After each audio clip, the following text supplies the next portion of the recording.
Good morning, everybody. My name is Kyle Patterson from Bryson Insurance. Thank you for joining us today for this very, very important topic and discussion on recognizing cognitive decline in a digital environment. Given where we are now, one of the big challenges are really understanding and being with not only our family, but coworkers and employees during this time. And when we're with people day to day, we can sense things slowly shifting or declining, but when we don't get to see them, it can be really hard to pick up on this stuff. So we're really grateful and happy to have Dawn here to discuss this broad topic with us today. Just before Dawn gets going, I wanted to say two things. One was to introduce Dawn and give you a bit more context there. So Dawn has been in the healthcare industry for over 20 years in community support, healthcare, volunteer management, and she's worked with the Alzheimer Society of Durham region since 2017. And I'm personally touched with dementia, and so is Dawn with her grandfather being diagnosed with the disease. One of the things I love in Dawn's bio, which helps change it up, is that she enjoys playing hockey. So it's always great to have somebody here who loves sports. And just, Dawn, before I hand the floor over to you, I just wanted to say as well, we're going to be getting into this at the tail end, but one of the things Bryson did, feels like eons ago, was launch it was called at the time the Blue Umbrella Program, which is dementia-friendly training for employees. And we really partnered with Durham Alzheimer Society to not just do it within our office, but with the broader community. And I'm excited that we're not just going to be talking about this cognitive decline in the digital world, but also about creating dementia-friendly communities, because going through the training ourselves, it was very eye-opening, but very connecting for our team. And then also, it really brought the community together as well to create a safe space. We did that in Brooklyn, and we were so successful that we actually were invited to present our strategy to the Ontario chapter of, or the Toronto chapter of the Durham Alzheimer's Society. So it was really fantastic. So we're going to get to that at the end, but right now I'm going to hand the floor over to Dawn. Welcome, Dawn. Thank you for joining us. Great, thanks, Kyle, and thank you very much for the warm welcome. Kyle, you and Bryson Insurance have been wonderful advocates in our community for people who are living with dementia and their care partners who are affected by dementia. And so I can't thank you enough for being that champion, and we are always wanting to collaborate with champions, and I appreciate everyone joining this morning because can all be dementia-friendly ambassadors, whether it's our organization or us individually. And I think at some point, you may have been affected or may be affected by dementia. So today's session is really about creating a conversation around dementia. I'm hoping to educate you on the different types of dementia, some communication strategies. But I do want to just start at the beginning stating that I'm trying to make this presentation so it's general. So it may be someone that you're working with that you might be noticing signs that they may be having a cognitive decline. It may be a family member, maybe it's an aging parent or your spouse. And it could also be you yourself that maybe you've noticed changes. So I'm going to try and interject different aspects of whether you're supporting a colleague, a family member, or it might be yourself throughout the presentation. Is my audio okay still, Kyle? Yeah, your audio is good. I would say it's a bit choppy, so just for everybody watching, just lean in a bit more and listen harder, but it's good. I can definitely make you out, and as long as it stays consistent throughout, we're perfect. So you're good to go. Let me know if there's any issues. Sure. So starting off, I do have to just give a bit of my disclaimer because this presentation has been created by myself, my colleagues at the Alzheimer's Society. It is general background information about Alzheimer's disease and related dementias as of the date of this presentation. The information is given in summary form and does not purport to be complete. Information in this presentation should not be considered as advice or recommendations to persons living with dementia or care partners, and does not into account your individual circumstances or needs. So before acting on any information, you should consider the appropriateness of the information having regard to these matters.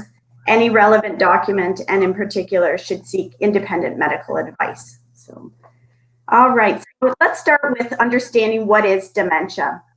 So we automatically think typically that dementia is memory loss, which it is, but there's other symptoms that a person may experience when they're living with dementia.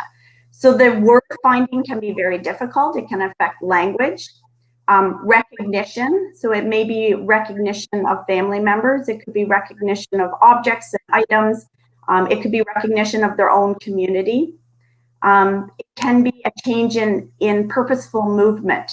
So walking may become challenging. Grabbing my coffee mug in the morning might become challenging. The self-awareness and the understanding of the environment can become, it can be a change. Of course, memory and initiation. So I'm going to get into this further as we go through the presentation. But just to start, the number one question I always receive is, what's the difference between dementia and Alzheimer's disease? So dementia is what we call an umbrella term. It's a set of symptoms. It's not a diagnosis. It's a set of symptoms that a person may be experiencing. So on that first slide, I explained all the symptoms. The actual diagnosis or the types of dementia can be varied, and it's estimated there's over 100 different types of dementia. So I'm going to highlight kind of the more common ones, but there is mixed dementias. There's other different types of dementias as well. So Alzheimer's disease is just one type of dementia. It accounts for over 60% of the diagnosis. It typically affects short-term memory first, and then can impact long-term memory down the road throughout the journey. Frontal temporal dementia is affecting the frontal temporal lobes. It can often affect communication, so both receiving information and talking, the verbal. It can also affect behavior, so you may see impulse behavior. There may not be any filter, so they may say inappropriate things. Lewy body is the brain-body connection, so it's very similar to Parkinson's. And our brain tells us, for example, walking up the stairs, tells us 1 foot, lift the foot.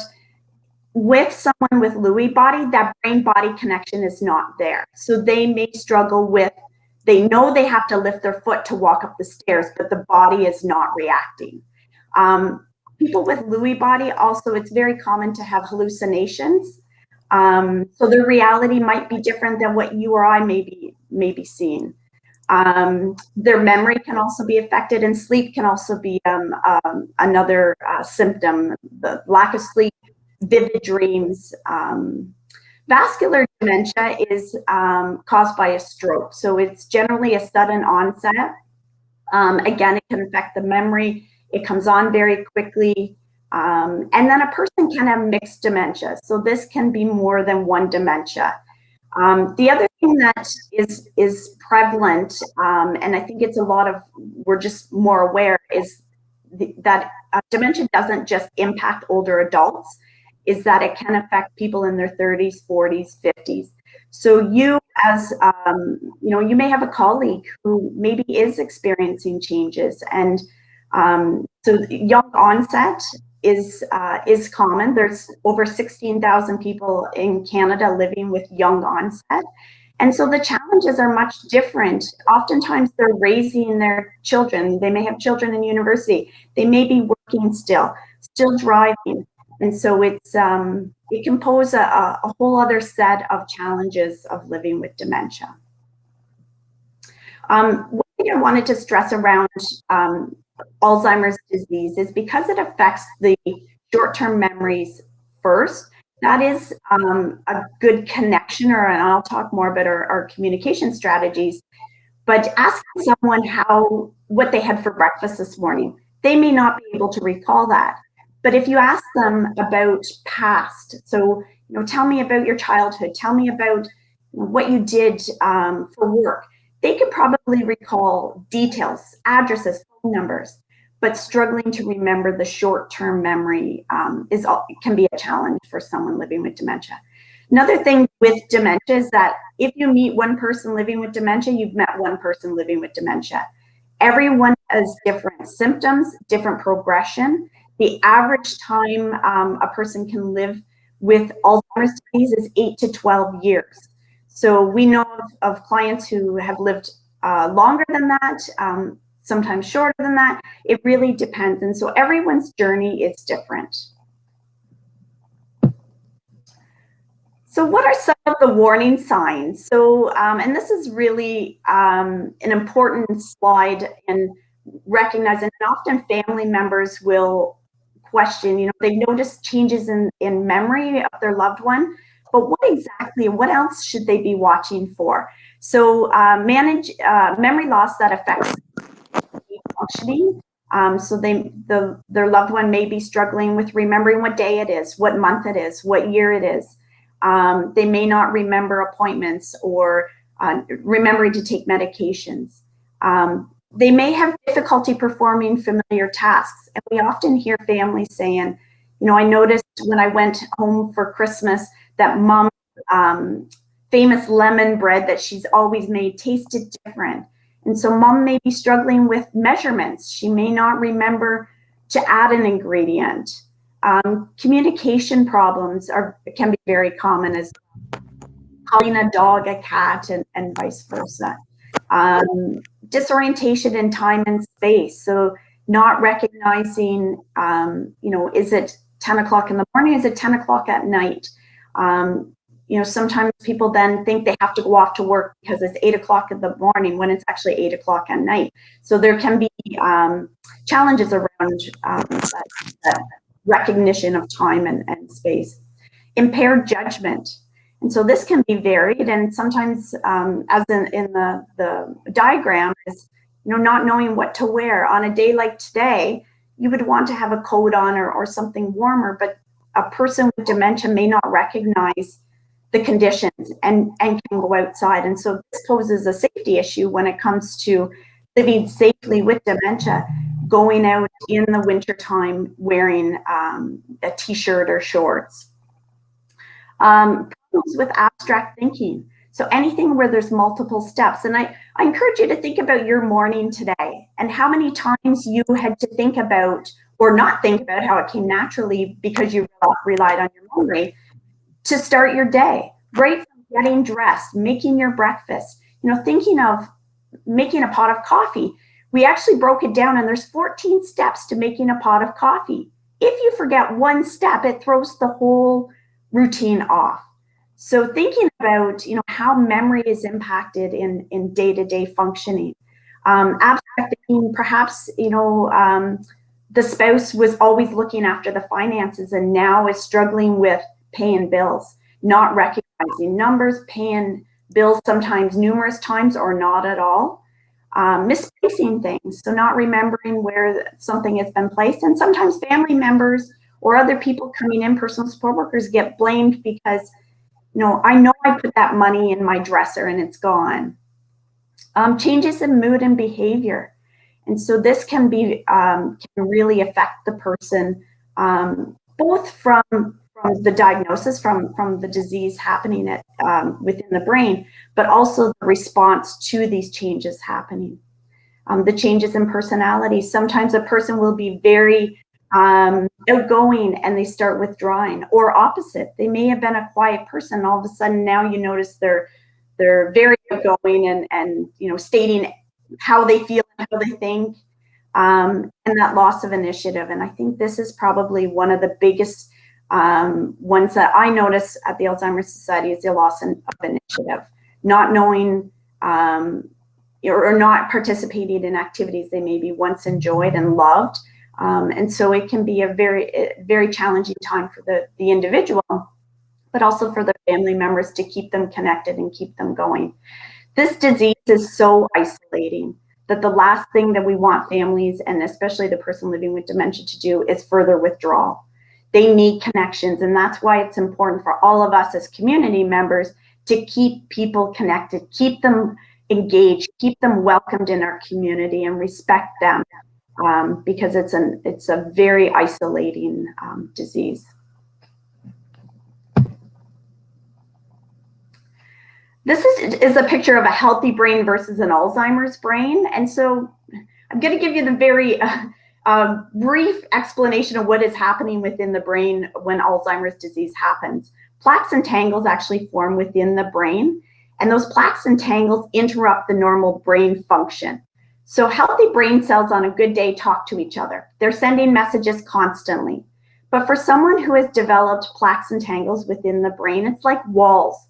And so it interrupts that normal brain functioning. Those healthy brain cells then aren't able to communicate to each other. And eventually what happens is those healthy brain cells die off, and the brain actually shrinks, or there's atrophy. So you can see in this diagram that there's deep folds, and that's where the brain has shrunk. It's like a sponge that once was full of water has now, the water is evaporated, and that sponge has went smaller. And so a person with Alzheimer's disease may have good days, they may have bad days.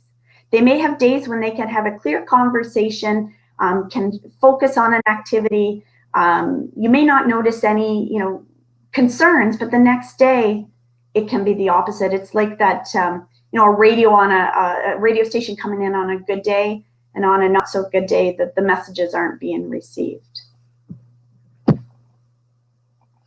So talking a little bit about how prevalent is dementia.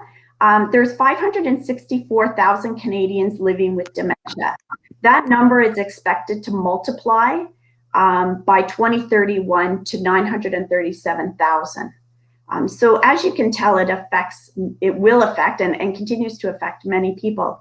But it also, thinking about the caregivers that surround that person, and the community members, and whether you're working with the person or they're your neighbor, we're all impacted by dementia. As I mentioned, with young onset, so under diagnosis under the age of 65, there's 16,000 Canadians living with young onset. In Durham region alone, we have over 11,000 people who are living with dementia. So it impacts a large number of people, and multiply that by the caregivers and the people that surround that person. So our goal at the Alzheimer's Society is to create a community where people are included. People who are living with dementia and their care partners are included, that that we understand them, that we encourage them, that we assist them, and that we value them. And I'll talk at the end of the session, and Kyle mentioned it, about our dementia-friendly communities and what you can do and how you can have a part in creating a dementia-friendly community. So a couple of years ago, a group of persons living with dementia advocated for a Canadian Charter of Rights for people living with dementia. There is a lot of stigma around living with dementia, and often people are embarrassed to admit that they have, that they're living with dementia, and often family members are embarrassed and withdraw and don't share that information. But this amazing group of persons living with dementia advocated for the rights for persons living with dementia, and they continue to advocate. I'm pleased to say that we have amazing advocates in our community as well, who are constantly the voice for persons living with dementia. So many times their voice is lost, but we really do have a strong group that advocate and remind us every day that they have a right. And so we promote and educate people around the rights of persons living with dementia. So in the day-to-day functioning of living with dementia, they may experience throughout the day challenges as they go about in our community. They may struggle with the grocery store. They may pull out their library card and not their bank card. And so it's really our goal as a community to help and assist and create that it's okay, that patience, that understanding. Sometimes people with dementia find places, public places, overwhelming.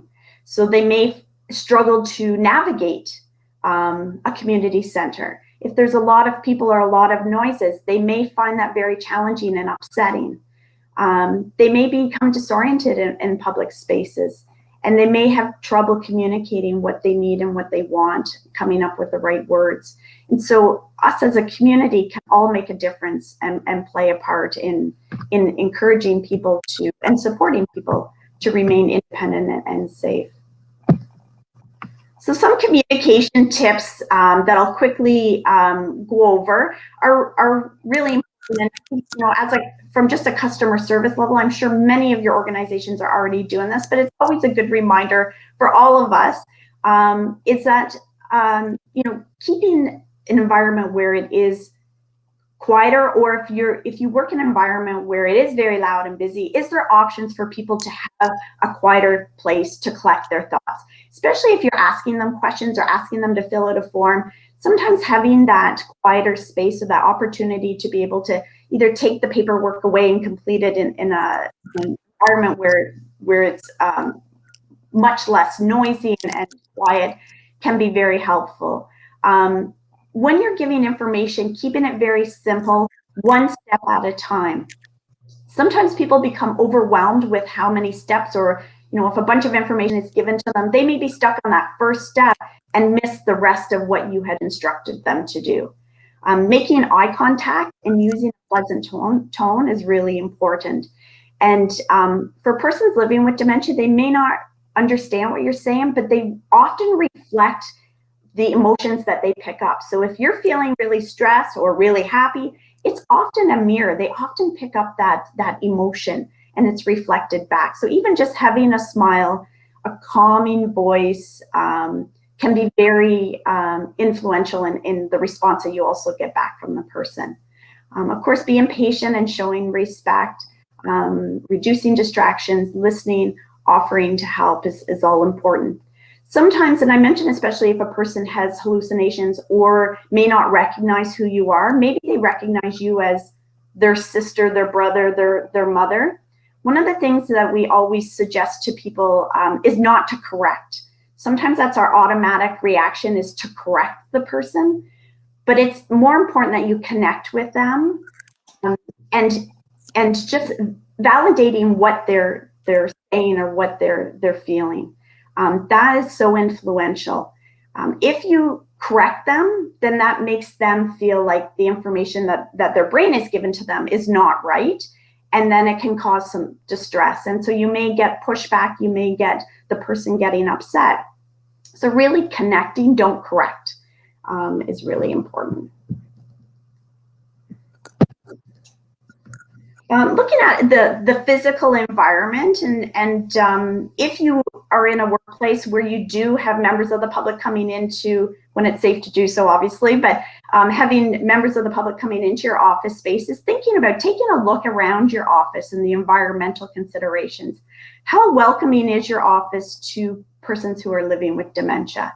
You know, sometimes there's radios going and TVs going and people are talking, and for someone that's living with dementia may find that distressing. You know, is there calmer music, or as I mentioned, a calmer space that the person can perhaps wait in or sit in? Labels and having signs on doors is really important. One of our clients shared with me that he had went to an office where there was multiple doors. He needed to use a washroom. He said all the doors look the same, and you know, someone had said, oh, it's the third door on the left, and you know, he just felt like each door, which one do I enter? So having labels that people can identify and know that, oh, this is the washroom or this is the kitchen, can be very helpful. Signage is really important. Which way to go, minimizing clutter so that it's clear if you're asking someone to go down the hall and turn right and then turn left, making sure that's clearly identified. Having places for people to sit. Sometimes they just need to collect their thoughts, just need to almost reset, is really important. Looking at publications, so often newsletters you may be sending out, you know, thinking about how it looks to someone who may be living with dementia. White space is good, so separating ideas or thoughts, using 14-point font, using bullet points or bolding text on important information, trying to keep it, not using jargon or technical terms, trying to keep it very simple to the point is really helpful for someone living with dementia. As well, websites, and we've been getting a lot of feedback lately from clients around websites, and does it have a evident home button where the person can go back to navigate if they got off into the wrong spot? Can they print information from your website? You know, do they have the option to change the font size on it? Because not only for someone living with dementia, they may have other complexities that you know, vision may be difficult as part of just normal aging. So is there options for people to use that website in a way that works for them? So communication in a virtual world. So obviously we have changed our connections with people, whether that's through work or our families. And oftentimes, especially if you have parents, you may not be visiting to see what's going on. So how do you keep connected with them? How do you check to see how they're doing cognitively? Some people may not have embraced technology. Their digital literacy may not be as high as you know, other people. So that all comes into has to be taken into account as well. But technology can keep people connected, and we have many clients. All of our programs are still running at the Alzheimer's Society. We use Zoom and telephone, reminding people that, you know, if you're not comfortable with using Zoom or you don't have a computer that has internet, that we can still connect with you. You can still be a part of groups by using the telephone. We often forget about the old telephone. It's still an amazing tool to keep connected with people. You can see in this picture on the left and the right, there are two different responses to the virtual world. And I think we've all maybe had moments or days like that where this is great and the benefits are amazing, but other days where it's challenging. We are people, you know, we like being connected. We like seeing people. We like having conversations. And so if you're noticing maybe that an employee is showing up late to meetings, calling in sick frequently, you know, maybe one of the things with living with dementia is that they can sometimes hide it too. And my cousin actually was diagnosed at 54 with young onset. And one of his key, I guess, personality traits was he loved to joke. So if he said something was kind of, if he knew that that wasn't what he should have said, he'll often laugh and cover it up and joke. He never called us by name. He'd always say, "Oh, sweetie," or "honey," or whatever. So sometimes that's another coping strategy or way to cover up where they noticing that they're missing information or not. Are you noticing hygiene? Are there changes in hygiene that now on a camera, maybe they're not taking care of themselves like they used to? It's hard being behind the screen and picking up. It's, you know, not jumping to conclusions, because as we know in this COVID world, this living in a pandemic, there's a lot of stress. There's a lot of other factors going in. Maybe your kids are at home. And so, you know, memory may not be your strong point anymore, but looking at a baseline, what were their strengths before? What has changed? Being very observant and not assuming it could be dementia. There could be so many other factors going on in the background. All right. And so looking at too, just how we interact and how we talk to people living with dementia is avoid the labeling. Avoid using terms that people living with dementia are offended by. When we're referring to someone living with dementia, putting the person first. So person living with dementia, care partners, and I've really focused on the person that's affected by living with dementia, but there's often a key person that has become their care partner and very involved, so making them a part of of that as well. Not losing sight of the person with dementia. If you're having a conversation, making sure that you're talking to the person with dementia, asking them what their thoughts are. How do they feel about this? We often hear communities say, oh, because of Alzheimer's disease, my dad's very, whatever the behavior is. And it's not, it's a response to behavior. It's not, the person is not intending to act aggressively. It's the response to something. Sometimes that's environment, sometimes that's the condition. So keeping that in mind, that the person is not trying to be difficult. Explaining what is happening in the situation instead of labeling. All right. And so, talking about the Blue Umbrella program, as Kyle mentioned, Bryson Insurance has been very involved with the Blue Umbrella program and been a great ambassador in our community. Organizations who are wanting to become dementia friendly, this is an amazing program. It's for any organization, any faith group. We have volunteer organizations that have taken part. This is a process that we follow for the becoming certified. So we set up an initial meeting. We find out what are your needs, what are the needs of your clients, what are the needs of your staff as far as education around dementia and understanding dementia. Then we provide a 1-hour training session for your team. We recommend at least 75% of your staff attend the training, receive the training. And during that training, we cover topics just like I've covered this morning, understanding the disease, communication strategies, and then we incorporate some specific training for you. For example, a restaurant, we would focus on how to support someone who's come into a restaurant, who's ordering at the restaurant. And then once that 1 hour of training is completed, your team comes up with a business implementation plan. So how can we as an organization be more dementia friendly? And then we record that and we follow up with you within a couple of months. During COVID, this is on hold, but once we resume our activities, we have a volunteer who has lived experience. He's living with dementia, his care partner, and he does like a secret shopper. So he will either come to your organization or we'll set up a Zoom session where he gives his feedback on how dementia friendly you are. He also reviews your business implementation plan, and he can be provide a consultation with you on how can you create a dementia friendly community.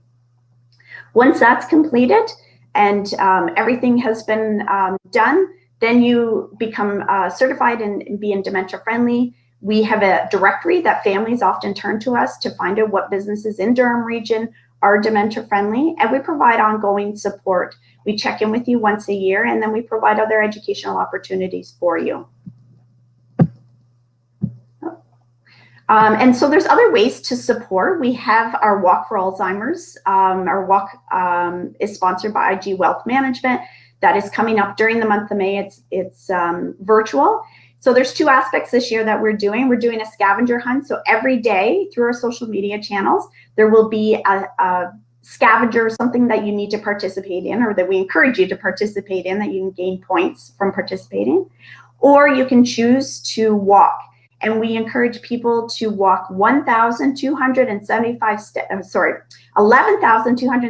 steps a day. That's 1 step for each person who's living with dementia in Durham region. And we have other ways to support. We wouldn't be able to do our programs and services without the support of our community. So this is one of our fundraisers.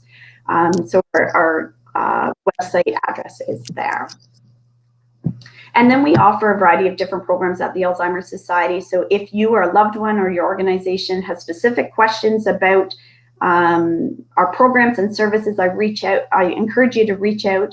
As I mentioned, no person should have to go through this journey alone, and that's what we're here for.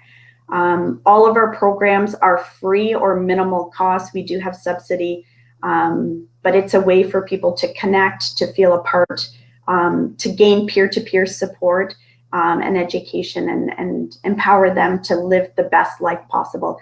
And it is possible to live well with dementia. So just as a wrap up, I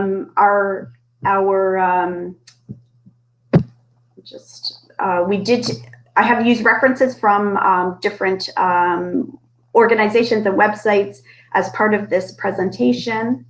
And my contact information is on here. So feel free to give us a call if there's any questions, comments. I'm going to turn it over now, though, and do some question and answers. I noticed some have popped up in the chat bar through the presentation.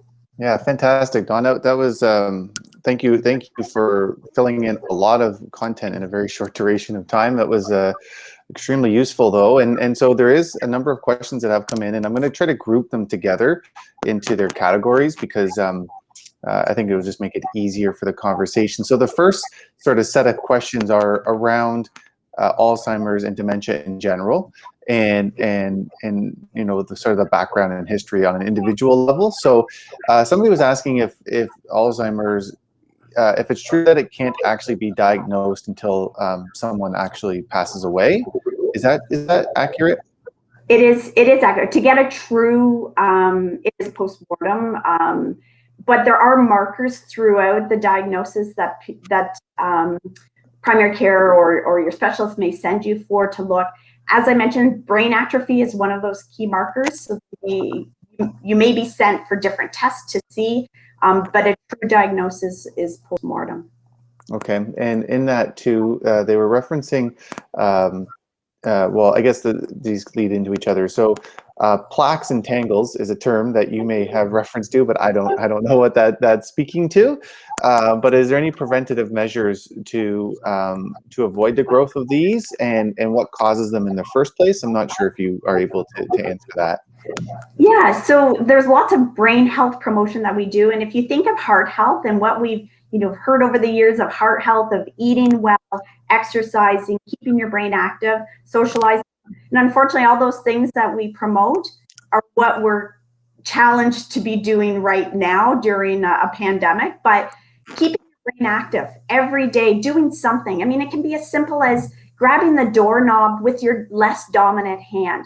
It forces the brain to think differently. Eating healthy, we recommend the Mediterranean diet, so the omegas, the healthy fats, the green leafy vegetables. Exercising, there's a lot of research is going into the benefits of exercise with brain health. So there's lots of things that you can do to reduce your risk. Okay, great. And in that too, so the questions about medications or drugs that are advertised on TV. I know it's kind of broad because do they work? Do they help, or is it mostly from an activity basis? And is there any evidence pointing to genetics as well? Excellent, great questions. So with medications, it doesn't reverse. It can slow down the process, and it can help minimize the symptoms. But it's every person is different. So some people have great success from taking medications, and others don't. Sometimes the side effects from the medications are worse than the symptoms themselves. So at the Alzheimer's Society, we take a very neutral stand, but we do provide education around what are those medications, how can they affect me, what are the side effects from those. So reach out if you want more. Using your pharmacist and your doctor is also another great way to make a decision for yourself on whether that's a great kind of treatment option. Cool. Yeah. So I hear some things even from employers could look at doing. So simplicity of encouraging team members to use their mouse with the other hand for a day, and or even for an hour a day, just to make the brain do something different. Because when we interact with our computer screen all day and through email and Zoom, it's kind of becomes repetitive. So it's nice to break it up with something like using your mouse in the other hand. So yeah, I think that's great. A great recommendation. Just the different ways employers can help with their staff without it feeling like anything except for an opportunity to challenge yourself. And I actually I've read more about that too. That it actually helps bring creativity when you start doing these other actions as well. And so I've heard other companies mandate, Shopify being the company that's coming to mind, where they mandated their employees to use their other hand for other reasons. But I like that I can tie it into this too. Absolutely. And so is it, so just, and then the question around it being genetic, is there ties to being genetic? So it does put you at a higher risk, but it's no guarantees. I mean, I think, having that healthy lifestyle, doing the things you can control. Unfortunately, dementia doesn't discriminate. So, but there's only less than 5% types of dementia actually that are tied into hereditary. So there is, there's that chance of it, but keeping that healthy lifestyle, educating yourself, doing what you can control, and hope that you don't diagnose. And then I don't in terms of the answer around the plaques and the tangles, what causes those? And They are.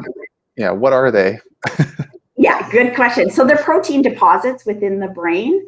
And so that's where the plaques and tangles to grow. So, keeping, again, that brain, keeping those healthy brain cells going, doing what you can to keep active, keeping the brain working, and keeping those healthy brain cells talking to each other. And okay, so they're kind of caused by the opposite of that, sort of a sedentary life where you're maybe just watching TV, doing the same routine on a day-to-day basis. Is that what causes them to grow? It's more within the pathology within the brain, but certainly, there is lots of research around the opposite of being active and being keeping that brain stimulated and functioning that can minimize that risk. So. And there was a question. So now shifting into kind of the caregiver perspective, and also I'm curious to know if you guys are doing caregiver meetups virtually right now. That's just a quick question. Yeah, is that? Yes. Yeah. We actually have. So we're doing everything virtually at this point. We have numerous types of care partner support groups available. So we have one that's a men's breakfast. So it's obviously just the men are getting together and having a great time and supporting each other. We also have a care partner support group that's for loved ones who are in long-term care or retirement home. We also have a social group. We have a peer-to-peer. So we have a wide variety of options. We're going to be launching a new one on ambiguous loss. And ambiguous loss is when the person is still physically here, but you're feeling all those emotions, those grief, going through the stages of grief.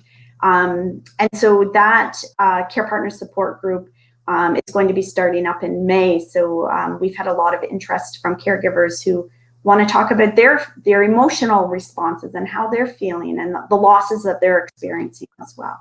Great. And we have my family has personal experience with those caregiver support groups. So if you're dealing with this in your life, it's a fantastic resource for you.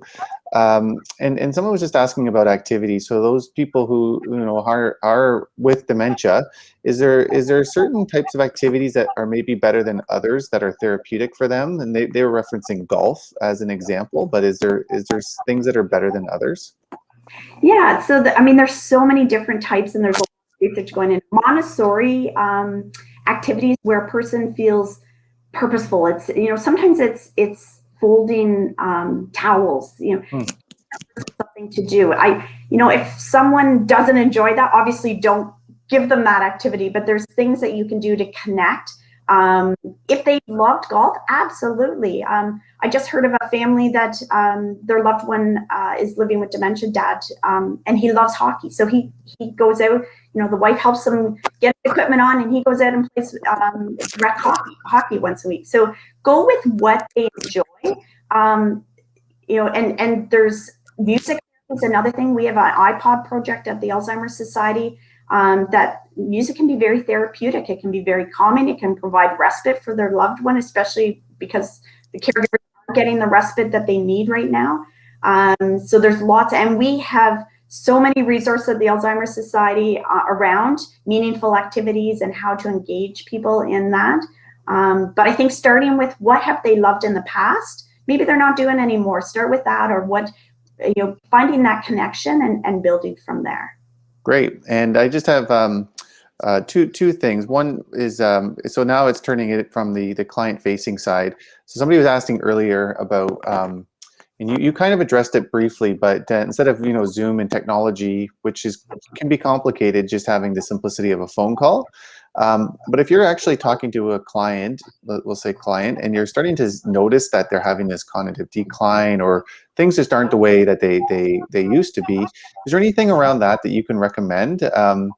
Or how do you approach that conversation so that you can not let them, they might be isolated right now, or they might not they might be with a partner who's not present to it because it's a slow daily decline or something like that, right? Like, how can you broach that topic?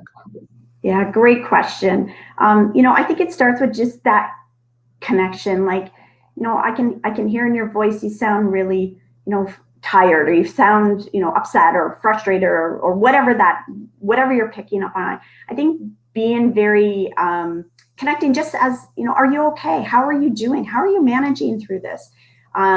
Finding out, what sometimes people are willing to share information and sometimes they're not. And one of the difficulties for a person that's living with dementia is called agnosia. It's, I don't know what I don't know. So they may not be, we often think, oh, that's denial. It's not. It's the brain's not capable of knowing what's happening. And so, just recognizing that the person may be experiencing agnosia, but just connecting with where they are emotionally, just listening. Sometimes that's all. I spoke to someone yesterday and they just wanted to talk. We talk about everything and anything, but that's, keeping those connections open. It's building a trust. It's giving them support, empathy, and, going from there and seeing, is there anything else that I can do to help Great. you? Fantastic. And I'm going to actually jump to your last slide because I can see a bit of it. I strongly encourage everybody who's on here to go to this Dementia-Friendly community resource, but to actually take on becoming a dementia-friendly business in the community.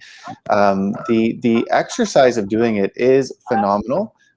We had a great recommendation list at the end, which provided quite a few things for us to do, and some simple things too, of changing where information was located from high to at a lower eye level. That was actually just good overall for people entering our building. And we learned quite a bit through the process. But I just wanted to provide an on-the-court example. Was we had a dementia-friendly day in Brooklyn where all the Blue Umbrella program participants came together. And I remember one of the big things Goodberry in Brooklyn did was they have a very amazing menu, tons of great things, but they created this simplified dementia-friendly menu. And it was so cool being able to see people go in there and confidently look at this menu and choose something they actually wanted and get it and enjoy it themselves, and have that empowerment and freedom, because there was a lot on the walls, but then they had this nice easy resource. And so it was a pretty cool moment when there was about 10 different people with dementia in Goodberry really having a great time. And so you never know what's possible, not just for the success of your business, but also for the betterment of our community by doing this training. Beyond being great for people with dementia, it completely transformed our internal dialogue as well, and open up new avenues of compassion as an organization too. So, Dawn, is there anything you want to say to wrap this up? No, just I think you've left that on a high note, Kyle. But the Alzheimer Society is here, whether it's personally, professionally. We're here to support our community, and no one should ever have to go through this alone. So reach out. We're happy to support in whatever way you need us to support you. Fantastic. Thank you, Dawn. Thank you, everybody. Have yourselves a lovely afternoon. And again, please reach out to Dawn. I think we're putting in a team. Our social committee is putting that together. So feel free to challenge us and for the May long walk. All right, everybody, have a great day. Take care.